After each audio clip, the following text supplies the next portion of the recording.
Сәлем достар, одан жай ғана құтылуы мүмкін. Владимир Жириновский, Нұрсұлтан Назарбаев енді тірі емес деген болжам айтты. Жириновский Қазақстанның тұңғыш президентінің өлімін неліктен ықтимал деп санайтынын түсіндірді. Ресейлік ЛДПР партиясының жетекшісі Владимир Жириновский Қазақстанның экс-президенті Нұрсұлтан Назарбаевтың тыныш тығылып, ештеңе айтпай тірі қалуы мүмкін дегенді жоққа шығарды.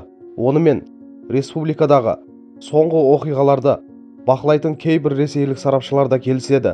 Онда атап айтқанда елдің бұрынғы басшысына жақын шенеуніктердің отставкаға кетуі жалғасуда.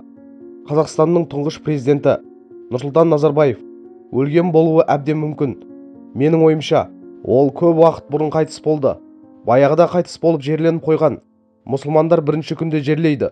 Тыныш тығылып, ештеңе айтпай тірі болғаны ма? Бұлай болмайды. Оның үстіне мемлекеттік қауіпсіздік комитетінің төрағасы бірден қамауға алынды деп еске алды саясаткер. Ол сондай-ақ Назарбаевтан жай ғана құтылуға болатынын айтты.